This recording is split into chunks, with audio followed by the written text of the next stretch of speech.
Okay, this video is for years 9, 10 and 11 because I'm conscious that it has been quite a while since all of you looked at the First World War. Years 9 and 10 we looked at the start of the year, so September, October, November.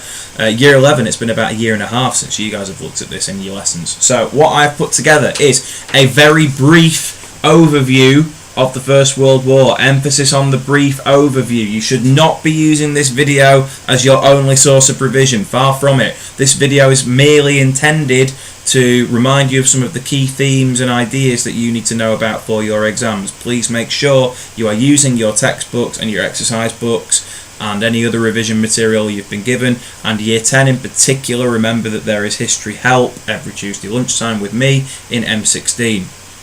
So you should be using that as your revision. This is just a video to remind you of some of the key themes and ideas.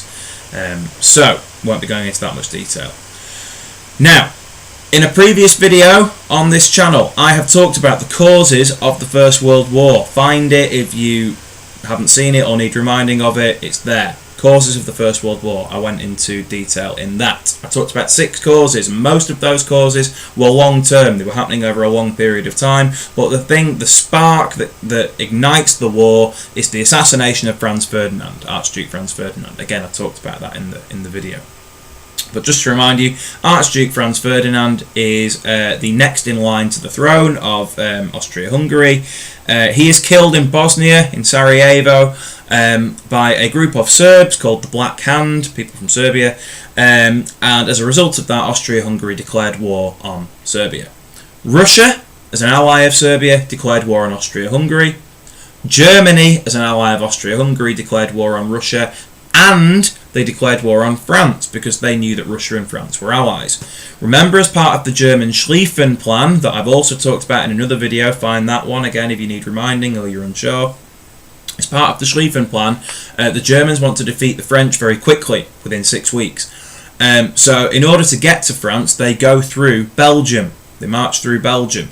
Now, Britain has signed an agreement, the Treaty of London, with Belgium to say, if you are attacked, we will protect you. So when the German troops go through Belgium, Britain gets involved on Belgium's behalf. So that's how Britain gets brought into the war.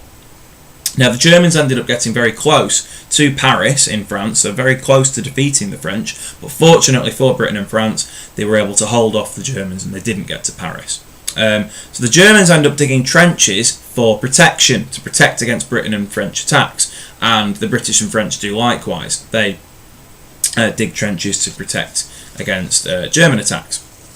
So these trenches were supposed to be temporary, but they end up, as we very well know, lasting for the majority of the conflict of the 4 years. Now they start off as just holes in the ground, but over time they become very sophisticated. Now you should all have a diagram of the trench system in your exercise books and in your textbooks, so again, consult with this. I'm just going to describe it. I haven't got a diagram here to show you. But please use your exercise books and textbooks to have a look at the trench system. But remember, it is built or put together in 3 lines. Okay, first of all, you have the front line or the firing line at the front where the fighting happens, or the majority of the fighting happens. Behind the front line is the support line, and behind the support line is the reserve line. And this makes it quite hard to attack because it's not just a case of attacking one line of trenches. You've got support and reservists coming up from behind the front line to help defend the trenches. And of course, another thing that makes them hard to attack is the machine guns and the barbed wire, etc., which again we've looked at in lessons, and again you should be revising about or learning about, relearning about. So on the home front, Britain, remember, has only got a small army. So what happens from about 1915 onwards is Britain end up relying on recruitment, recruiting ordinary men from Britain to come and join the army. People who aren't trained soldiers or full-time soldiers. Now this recruitment campaign is put together by Lord Kitchener. We've talked about this. Remember the poster where he's pointing, saying your country needs you. That recruitment campaign is put together, and men were promised that if they signed up together, they would fight together. So that encouraged a lot of men to join these pals battalions, remember, so battalions of pals or friends. So people who were in part of the same cricket club or football club or what have you from the same village would all sign up together and they'd fight together. So this was great for recruiting soldiers because if your mates joined, you were encouraged to join with your mates. Also at home, remember that Britain are reliant on imports, because we're an island, we rely on imports for a lot of our food and our supplies. Now the German U-boat campaign, so GCSE people, this should be ringing some bells, the German U-boat campaign makes this difficult. German U-boats are used to destroy British and American ships who are delivering supplies to Britain. Remember though that Britain have also done something similar in Germany by blockading Germany with navy ships to stop supplies getting into Germany. That should really be ringing some bells for years 10 and 11 because it's very important. Rationing is introduced at home in Britain, partly because of this U-boat campaign that's making food supplies quite short, so rationing is introduced. Remember also that men who had not volunteered were made to feel like cowards, or they were shamed, particularly by women who handed them a white feather as a symbol of cowardice.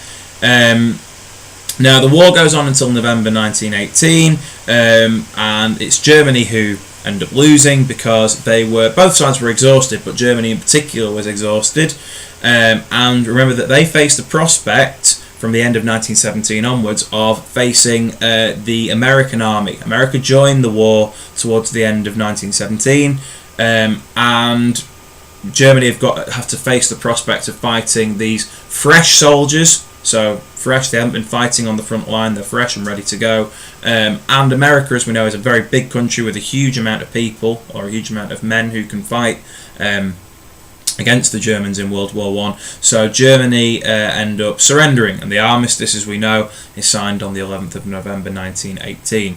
That is just a very quick, brief overview of the war, of the First World War. Please make sure you're revising this properly. If you have any requests for particular topics that you'd like me to go through, leave a comment below.